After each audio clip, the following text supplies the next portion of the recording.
Hello, everyone. Thank you for tuning in for this conversation. My name is Irena Anggreni, and you may know me already as a mental wellness and leadership coach. And in this conversation, actually, I'm wearing a different hat as a strategic consultant and facilitator. And we'll be sharing with you a case study based on our work together, facilitating a recent team building with my guest speaker today, Enne Faber. So, hi, Hi. Enne. Hi, Irene. Thanks for having me. Yes. Yeah. My name is Enne Pleasure. Faber. And yeah. Thanks for having me. Yeah. Yeah, so Ina is head of technology at Tokai COBEX, and this company is a global industry leader in carbon and graphite products. So yeah, the technology group that Ina is leading plays an important role as a bridge between research and development and production. Is that correct, Ina? Yeah. It's a mix. It's a confusing position because they are in the middle of a lot of things. But yes. Okay. Yeah, yeah. So yeah, in your role, that's also kind of you and your technology group is also spearheading the innovation Mm. within the company and also in the industry. And you've been leading this group, which is very interestingly like spread geographically. It's Mhm. across 3 countries right now, right? There's Germany, there's Poland, and France, which That's adds right. a challenge, I can imagine. Yeah. It's interesting. Um, Talking a little bit about that, the company was merged from several other companies, and this is why it is the way it is today. So it is not only spread in terms of geography, it's also spread a kind of way in terms of company culture. Yeah. And the different parts of the company, the latest merger was just before the start of COVID. So you can imagine that also to get to know each other and learn from each other was somehow delayed in this COVID period because traveling is necessary for that kind of integration, and traveling was really reduced in the COVID times. So now we have a very interesting situation. We have been together for years, and we are starting to get to know each other and how we can work more efficiently together, etc. So Wow. yeah. Yeah. Kind of, thank you for introducing also the background story and the context a bit because yeah, kind of, like it's really adds an extra challenge. And that's great, that you are really now creating also the space like for people to get to know each other, to integrate the people, not just, their knowledge, because this is really the basic of creating on innovations and also aligning people and growing the people in Mhm. both their technical but also their soft skills, their interpersonal skills. But Ina, before we dive into the content, could you please share a bit more about yourself? As a leader, I know you a bit. You started out in academia before going to industry and taking on leadership roles. So, how has your journey been? um, yeah. So when I was still in academia, I was doing PhD. I noticed that in this environment, there's a very clear career path, and it is not the same for everybody. You kind of do things for the greater good. Some of the people outside of the academia also see this sometimes. I felt it as a kind of playing. You're not really adding something directly to society. You're working for the long term. You're working to solve the world's big problems, but now you're kind of alone in your own thing. And this on the one hand is very noble, but on the other hand, it started to become a pressure for me. So then I thought, okay, I finished the PhD, and this is great. This is fun. This is a fun group, but I also see a lot of things coming. I'm not sure if I'm ready to walk this path in academia. It's a difficult path. Basically, you have to be ready from day one to follow very strict course to become a professor or not. And this is a very complex position as well. And there are not too many other outs, let's say. So instead, what I said, okay, I will try to find a job in the industry. And I happened to find some very nice job in the industry, in heavy industry, which started off the rest of my career basically I stayed in heavy industry. I joined different companies at different times for different reasons, but basically I fell in love with the big stuff, moving around, people a little bit rough around the edges, really talking about the real thing that they deal with every day. And I love making a connection in that way, that I could talk to these people one on one. You're driving the crane. Okay, what do you run into? You know, with my background in material science and thin layers and all of this stuff, I thought, yeah, you know, this is fun, and I can do this translation. I think a lot of people, if they put their mind to it, can do this kind of translation from one world, let's say, to the other. But I really like that. So that is one of the reasons I stayed in. Okay. Yeah, yeah. Thanks for sharing also. I learned of this new term, heavy industries, and then you explain it, about like people running around driving cranes and so on.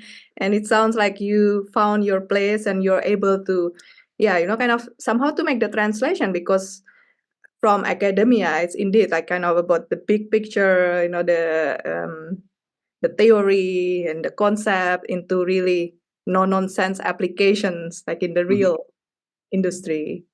Yeah, Great. yeah, yeah. It's maybe it's nice for your viewers to zoom in on that a little bit. What is heavy industry?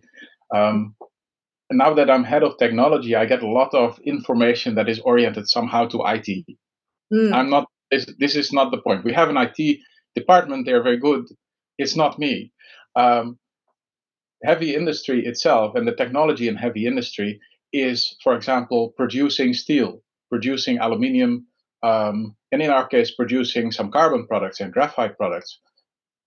And this deals with it's metallurgy, and also I would say petrochemical industry in some ways is related to heavy industry. The industries that I've been in, what you see a lot is there are large amounts of material.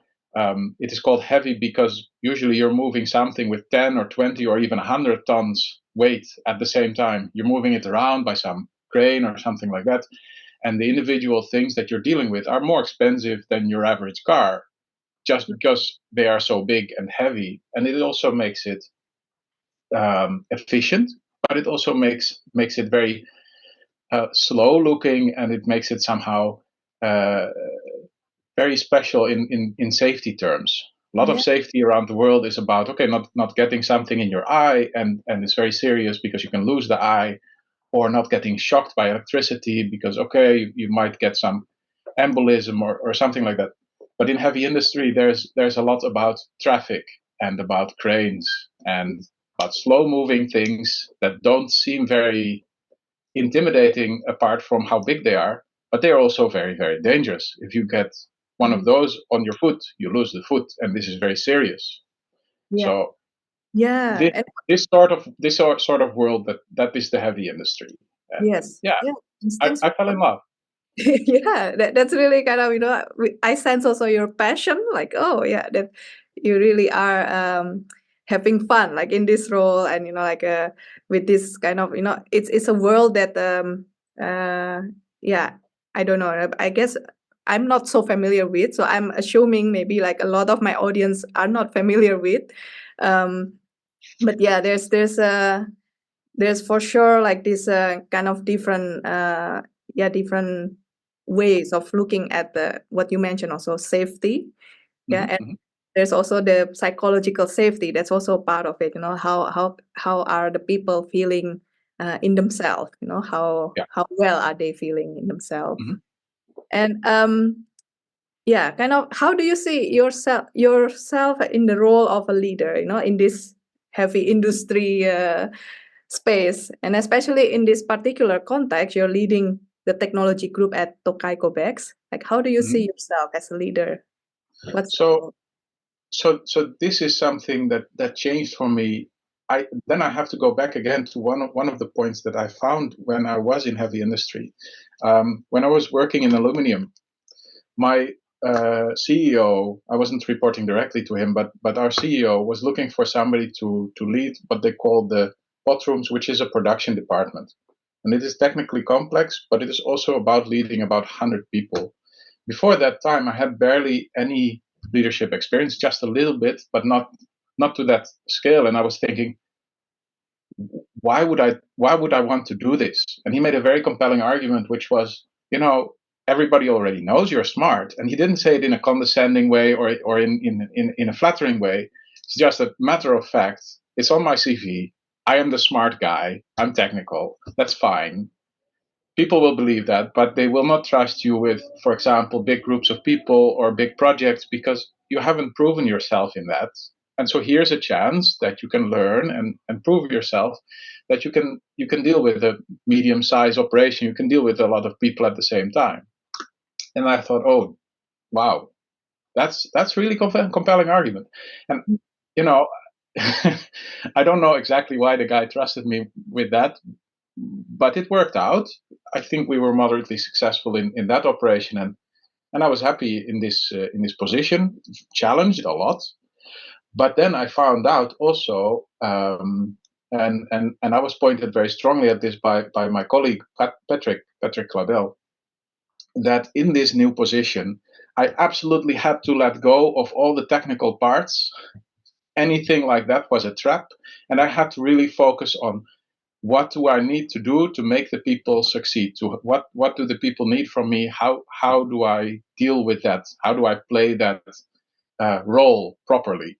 And that was very helpful. So that is very much shaping me as the role as a leader. What you're asking for me, that is to look first to what the people need to succeed technologically, and only next look technologically, which is tricky in any organization where technical topics are the main topic. I imagine it's very tricky at an organization like Google as well, so also in IT, but it is really still true. It's tricky because the discussion will be about the technical part, and if you cannot follow, you have a problem, but you still have to focus on very basic things like are the people actually able to focus on their problems? Do they know the goal of what they're trying to do today? Are they talking about the same thing? Do they have some emotions that need to be dealt with before they can concentrate? And and it's also a lot about not trying to do the thing yourself. If the other person, if your colleague can do it very well, then you should leave it to them. Yeah. Some things like that. Wow. So that is for me very, a lot of words, but that is for me the role of a leader. Okay, wow. Yeah, but it's really, like it's very inspiring. Like the approach, what I get from it is that you're really empowering your people. Yeah, you're That's right. facilitating them kind of to really shine, like use their expertise, their talents, and you're there to kind of to hold it together, to hold the space. And also, of course, with your technical expertise, like you can safeguard, like, oh, like maybe this technical direction you're aiming for, like, there could be some warning here, there, Mm-hmm. something like that. Yeah. And really kudos for you, like that you are very people-centered and you're embracing it fully in a very technical environment. I can imagine that's a challenge. I mean, thanks, but it's also for me. I don't do it to get compliments, and I don't think I succeed all the time. Yeah. But what I want to share is it is also work for me. It works for me. So the approach to do the priorities like that. As a leader, you don't need to find the right solution. You need to make sure that the people can find the right solution. And this is very simply phrased, but it's really, if you manage to think in this order, it's a lot less frustrating, honestly. And I do that for me. I like to get Yeah. into a less frustrating situation. Not what you mentioned also, you're not taking in everything, oh, the leader has to do everything, but kind of it's Yeah, also actually the art of leadership to to really find the best person for the yeah, task and yeah. guide them. That's hard lessons for everybody. Yeah. But I'm glad you're here to share, like you survived it and you are able to share and Yeah, formulate and it. and I'm still having fun. I can share that too. Yeah. Yeah. So tell me, like that's also kind of this whole vision, your how you see your leadership. That's also what got us into creating this holistic way of team building together. And I'm also curious, like, what convinced you that this holistic approach is the way to go? So for me, when I came into Tokai COBEX, when I entered, what I saw was a lot of different people, very different people, all of them motivated in a constructive way, and all of them looking, especially at the people that are more distant, like who are they? A little bit curious, but also looking at them from their own perspective. And this is when you're then trying to organize some technical thing and a solution via WebEx. It's difficult for people to speak up because they're speaking the same language. Trade language is English for all of us, so more or less we are all speaking a broken form of English. So that is a unifier. Yeah. But still, we're talking about recipes and we're talking about technical solutions. Okay, in hold on. jargon. Recipes, could you clarify just for our audience? What recipe? So very simply, even compared to cooking, we put a little bit of this and a little bit of that together to make a nice product in the end. Right. You put the right additives and not too much, and etc. I don't want to go too much in detail about that. There's a lot of detail, and that's why there's so much attention in our group to that. But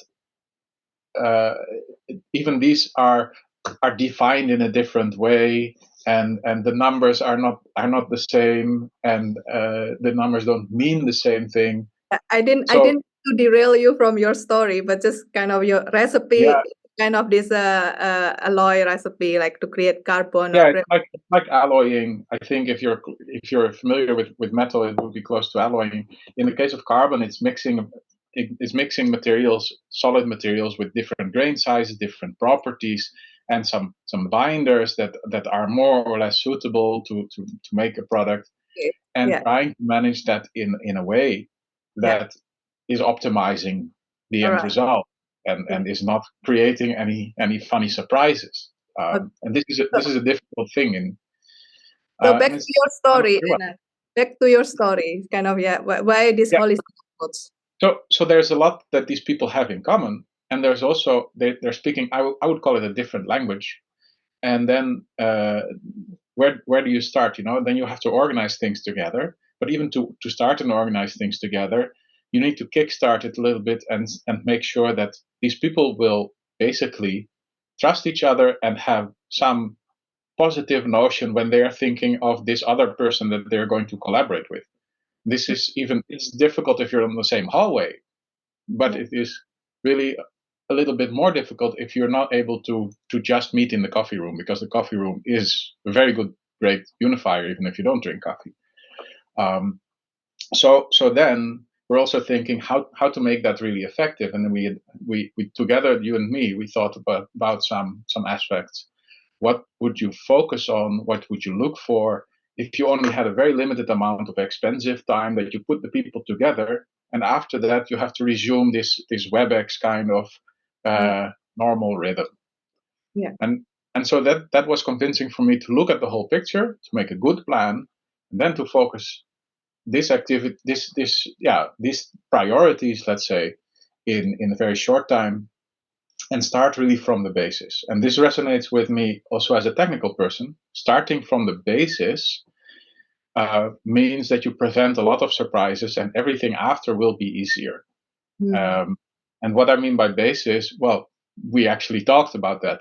And to understand this basic, you need to take this holistic approach and look at it, zoom out a little bit, look at the whole picture, and say, what is needed for all of this? Trust building and individual value and some respect for that, a kind of some good habits, also habit to speak up, habit to and there you have to consciously think what kind of culture do you want to foster. There's a lot of people who don't think about that very consciously, and for them sometimes it's working fine, but it means that they will always be creating the culture that they are creating out of habit. There are some very powerful leaders that will always create the same working culture. Yeah, the culture, like once it's established, once it takes root, that makes things also easier, kind of, things follow naturally from the culture. And that's why Yes. it's really important to create that basis, the foundation. And it was, kind of what we did, like in this 2-day event, like the whole team was meeting there, and also you invited some other colleagues from other departments.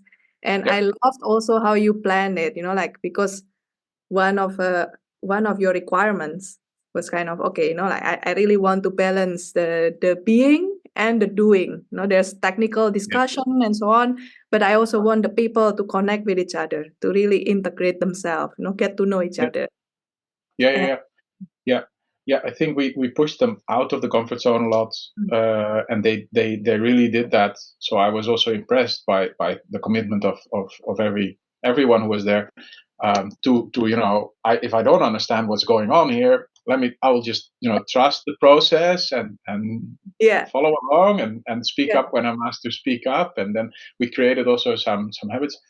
But it was also very important for them to just have some tangible topics that are speaking to the technical mind, and just go back into something more familiar there and observe each other also in this habit. How do these other strange people from across the Europe, how do they listen to a presentation? How do they ask questions? All of this stuff. I think it was a nice recipe. Yeah. Which is, kind of for our audience here, like we also added, besides the technical components, like a lot of creativity, like a lot of indeed, like stretching the comfort zone icebreakers. And we're also combining, like some integrating some movement, like group movement as well. So there's the body and the mind are also brought into the space. And kind of, there's some reflection, but also some action. So that was really kind of the balance we were creating. Yeah. And what would you say? Those were some of my words in like how I would describe what we did in this team building event. But what would you say we did in your own words? And how is maybe kind of to layer it up. How is it different from, because for sure a lot of our audience have been in team building events. Yeah. Of like Yeah. How is it different? So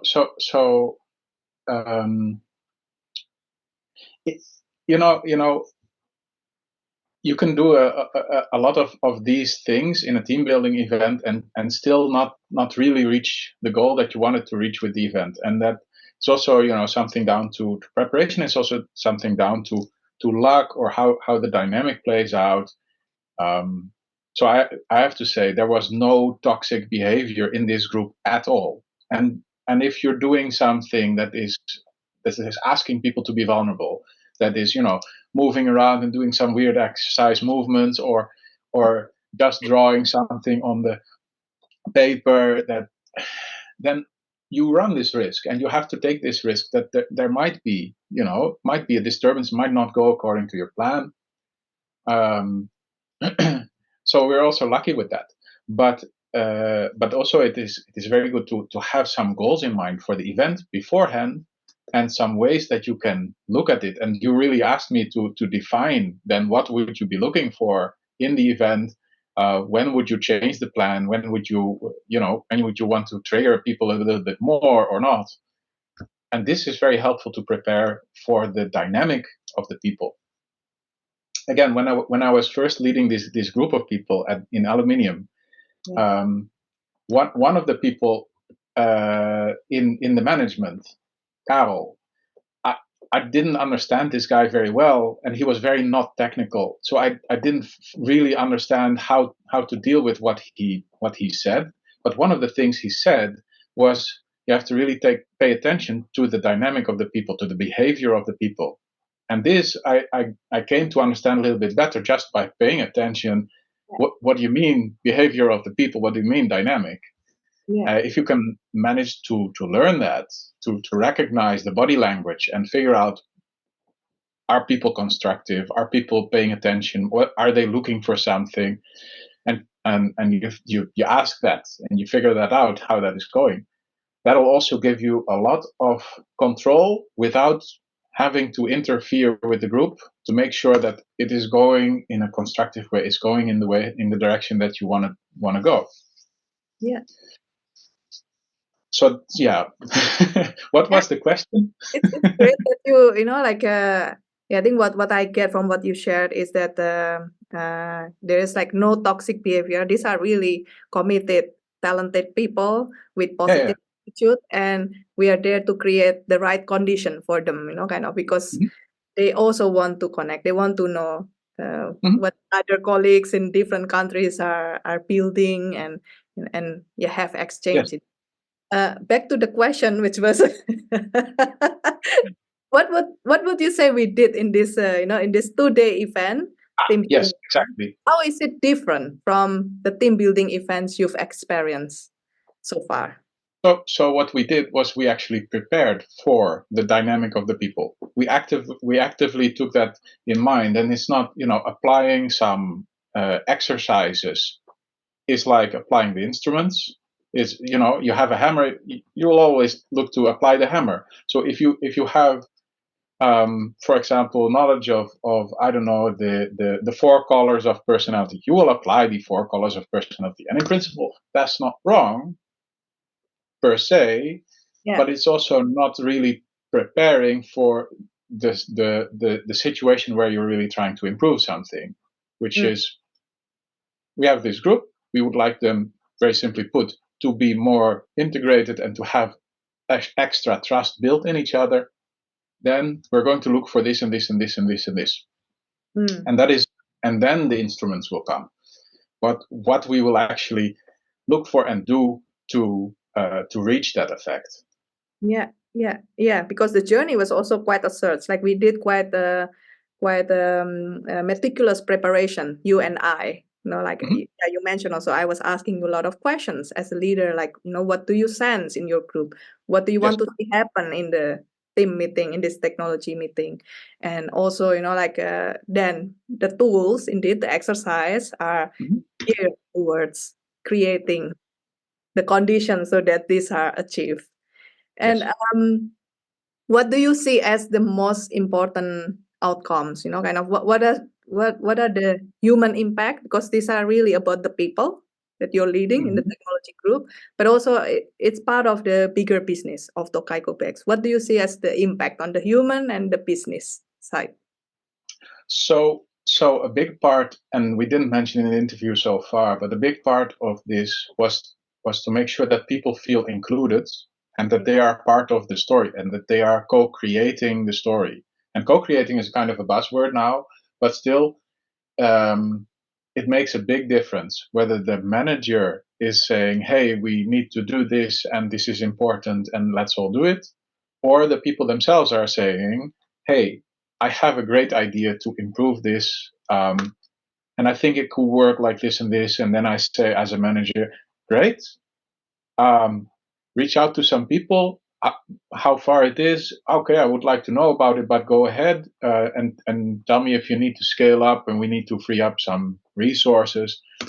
Then I can play the very dumb line manager role, but also I don't have to pull, you know, and that's really precious to create. And I think we started some stories, not really activities that were started, but just people saying, "Yeah, I think back of the event, and I was talking about this and this with these other people. We share the same hobby, and we share the same parental frustration or something Mm, like that, you yeah. know."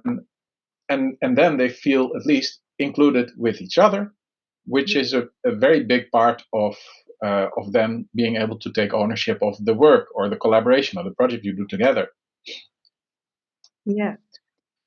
I mentioned also in the beginning of that meeting that I would like everybody to feel included, and it's Yeah. a bit funny to say it like that, but for me that's something that also the people were really working actively on to make sure. Okay, then let's pay attention to each other, and if somebody falls out of the boat, I guess I'll reach out, and they did it. Yeah, yeah, yeah. As a leader, you know, like, you were Yeah, kind of that's in the event itself. Like you share this, No, you yeah, invited. yeah, I said it, but Invite and they took it. They Yeah. took it. That's great. Yes, and we also connected, this event, this team building event activities that we co-created with the theme of DEI, diversity, inclusion. And that's what you mentioned also, Yeah. inclusion. Um, I love how you focus, like because you kept saying it, like already I hear it multiple times. You want to include the people who's there already. Those already Yes. part of team. That's kind of really the basis of inclusion Yeah. in you. Yes. If we focus on diversity and inclusion, but the people who are actually in the room are not feeling included in this discussion and are feeling like, yeah, look, you want this for a piece of paper on the wall. I don't know how to contribute. All right. Then we have basically a similar problem, and then we get back to we started to make the basis by at least making sure all of these people feel included in the same story.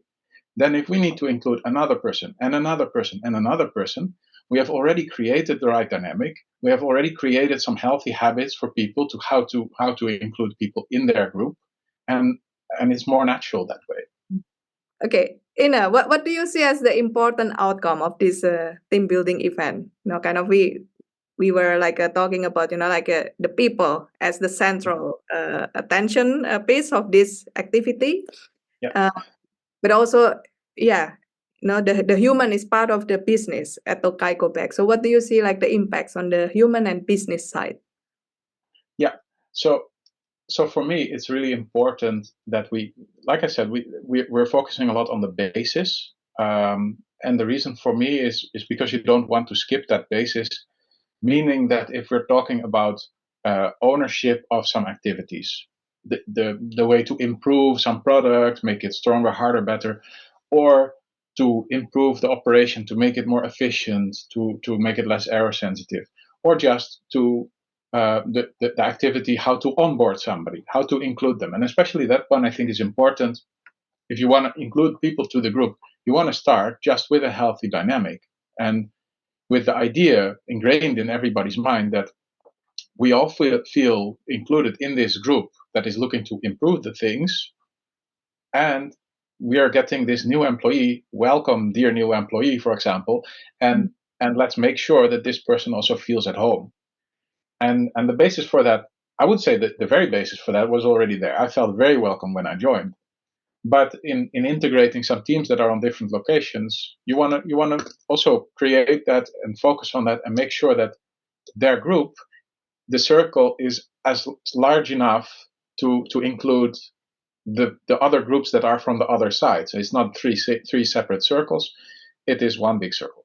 So avoiding the silos, I think that's kind of like strong in the agenda, right? Like avoiding the silos of the different teams and the different locations we want to Yeah, integrate. yes and no. I want to comment on that. Mhm. People talk about silos like it's a thing that you can easily avoid, or at least that you can avoid. It is a bad thing that happens. But I would rather say it the other way. The natural thing is to form some small group that you Mm. feel you can have reasonable understanding and influence over. And if you want to make that circle bigger, you have to build the bridges, and the people have to build the bridges themselves. And Okay. and this is something scary to do, for All them. right. This is an interesting take also. So silos, we often hear it like, oh, it's really good. It's really, like isolating groups of people, but like in your feeling, okay, like that can be actually a space where they co-create or, like they experiment, but then don't Yes. forget to build bridges among the Yeah, silos, yeah, yeah. Yes. opportunity to share. Yeah. Okay. Maybe Yeah. we are digressing, but really, my belief is that these silos are existing because there are some benefits, and some clear benefits are you have some freedom within this group, Yeah. silo, whatever. You can take responsibility for the things that you need to do in this silo, which might be more difficult if it's bigger. You're Okay. familiar with the things; it's easier to learn. So there's a lot of advantages to having these silos, and then people notice the problems and then focus only on the problems of these silos. And then it's very difficult to break down if you don't address what's actually good about them and how you're going to keep the good parts. Let's put it like that. Yeah. Yeah. And we connect this as well, with the various business themes. Like these days we hear a lot about DEI, diversity, equity, inclusion. So especially we focus on inclusion of the people who already are part of the technology team. Yeah, kind of like to make sure that it is the kind of inclusion that is relevant for them, not kind of like inclusion that is good on paper, but but that it actually bring values to them. Yes. Yeah. It is about people being motivated and being productive and feeling like they have what they need. For example, food, safety, some development for their career, some depending on where they are, and a very important part of that for most people, almost all the people, is really to feel welcome and to feel included in the group. Yeah, they feel valued member of the group. Yeah. Yes. And Yeah. Company loyalty is coming in a big part from that. Yes. Yeah. Yeah, and connecting again, because like these are really the important foundations for innovation. Yeah, because we started this whole journey because of the pool is that innovation. Like we as a company, as a like technology leader, need to innovate, and and also kind of to develop the leadership within everyone in the team. Yeah. Yeah. Okay. Yeah. Would you like to say to tell more about kind of your vision about developing the leadership of the people? Yeah. So leadership is a pretty broad term, and in some ways it's just applied to not to people managing people or something like that, but just to take charge of some topic and make it move. Entrepreneurship is sometimes also described as leadership, and for me that's okay. Absolutely. And then I've been thinking a lot of the leadership is focusing on dynamics and how to get things moving, how to create, sometimes also how to create the right atmosphere. But in a technical company, I've also been looking how do we balance that with technical expertise? How do we balance that in a healthy way? With the idea, technical people are not always great leaders, and great leaders are not always good for technical environments. They're also there. You need to build bridges, and ideally, you have some people who can be that bridge. Yeah. But it also means that you wanna develop both, and we develop very often in a lot of companies. We develop leaders, and I think today it is very difficult to have a good program to develop technical people. And there is a crossover there, obviously. But for me, technical people, what they need to be effective, it is different from what you would normally expect from a leader. You need to have the ability to dig into some new topics, be open-minded, go into the detail without losing yourself too much.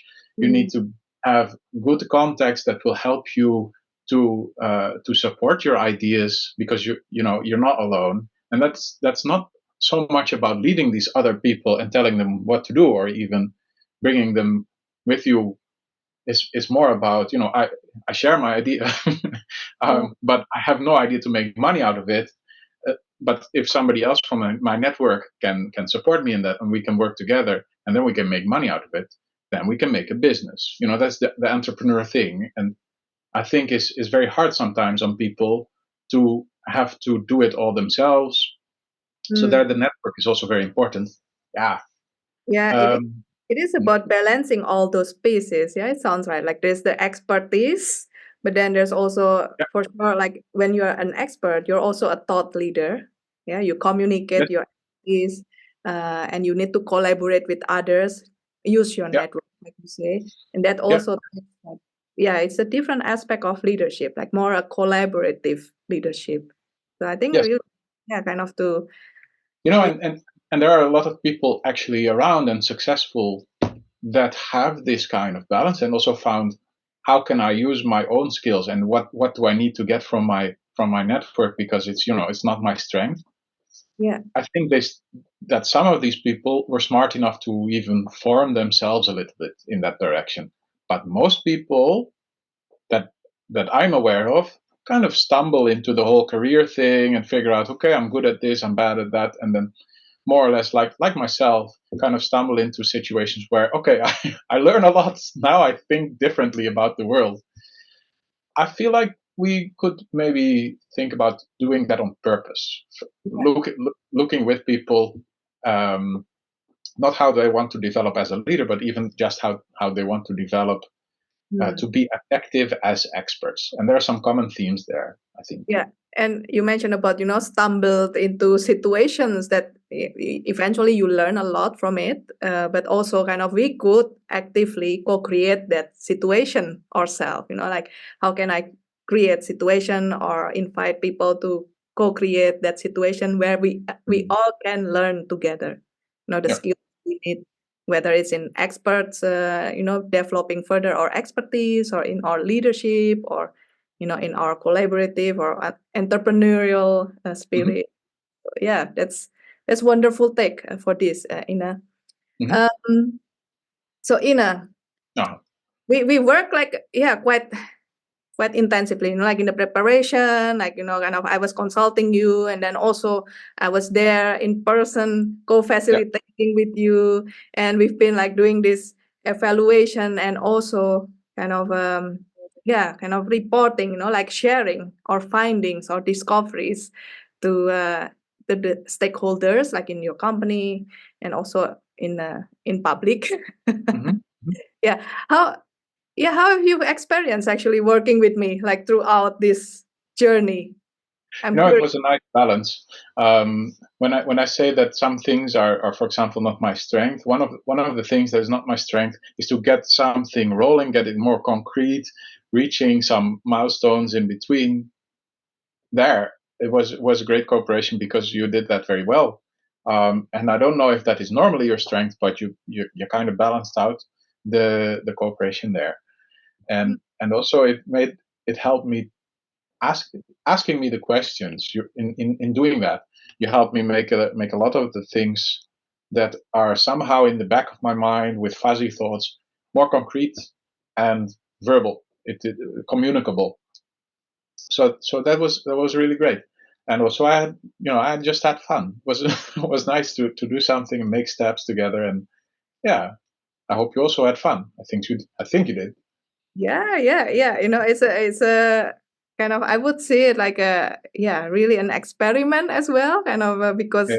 it's a really new group to me, and Yes. to actually bring in kind of like all these toolkits that I have, like from dance movement therapy, embodiment, and also creativity. Like we did like also like a bit of like this using tools from open space technology, like Mhm.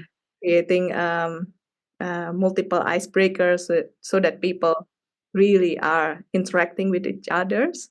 So Mhm. that really has been a privilege and has been fun for me as well. Mhm. Yeah, kind of. Thank you for mentioning, about like that accountability to move things forward, momentum, Yeah. Yeah. because I also come from academia, but like along the way, I've developed those skills as well, to really get things going, like with like with steady momentum. Mhm. Mm. Yeah. And Mhm. Um, what I want to say is this this balance and the ability to make sure that people feel more or less relaxed and ready to share.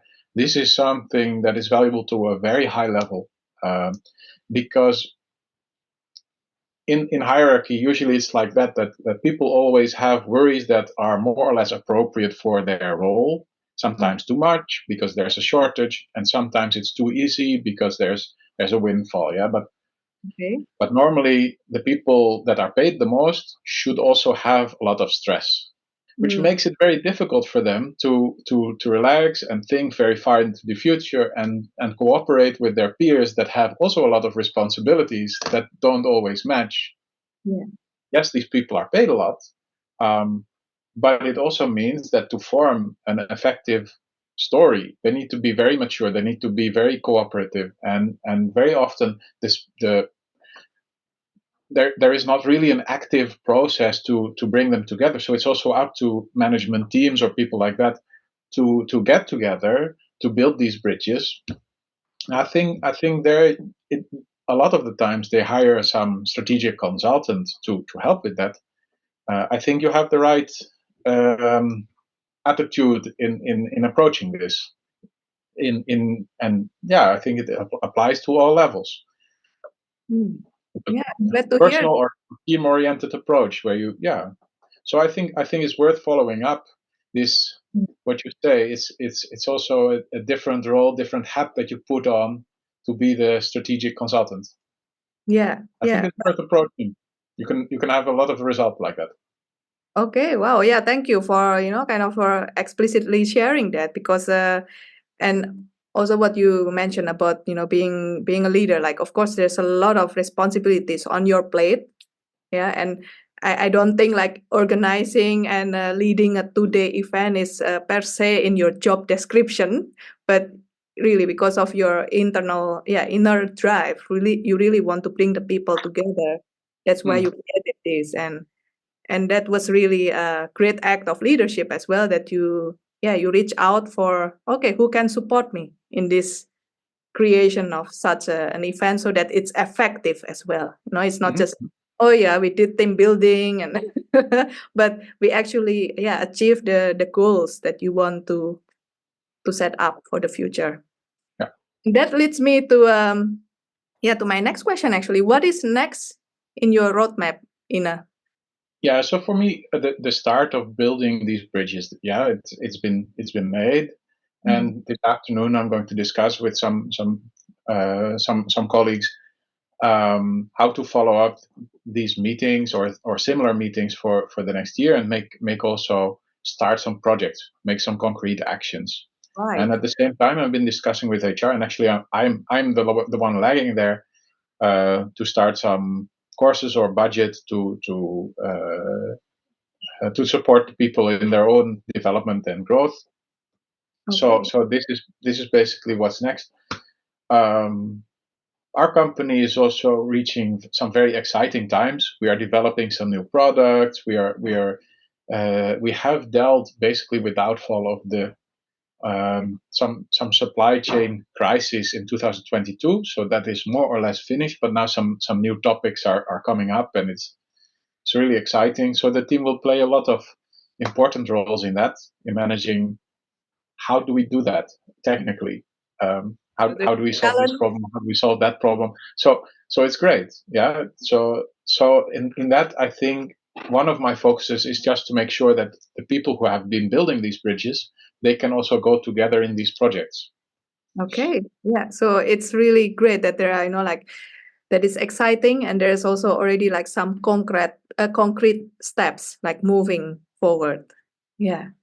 And Ina, any last reflection, like you as a leader or as a person in this whole holistic process, if there's any?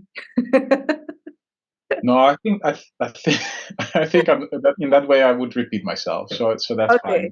Just right. thank you for the cooperation. Thank you for the interview. Thank you for having me.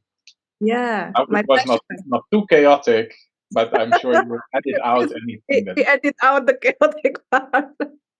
Okay. Good luck. So thank you. Yeah. So if you are audience, you are a technology leader in a similar situation, maybe you face a similar challenge, what Ina described here. You may want to reach out to Ina and maybe exchange your own experience or your own best practice with him. Like, if that's the case, Ina, like, how can people best reach out to you? No, just connect to me on LinkedIn with the message what it's about. I get a lot of requests about IT, which typically I ignore just to make sure that I don't create any wrong expectations. But Yeah. but if it's about this topic, yeah, just connect with the message and we'll be fine. All right. Okay. And thank you for for explicitly saying like, okay, not about IT things, but really about heavy industry, like really Yes. Yeah, technical. I use computers as much as the next guy, and I know what the database is, but I don't. I'm not an IT manager. Right. Yes. And if our audience listening, you're curious about applying a holistic, creative, and personalized way of team building for your team, don't hesitate to connect and say hello to me. Yeah. So I would love to invite you to a no obligation call and let's check what's your situation and what insights I could offer you. Okay. So that wraps up our interview today. Thank you for tuning in. And Ina, thank you so much for making time to talk No with us problem. Thank you today. for having me. Yeah. And see you next time, everyone.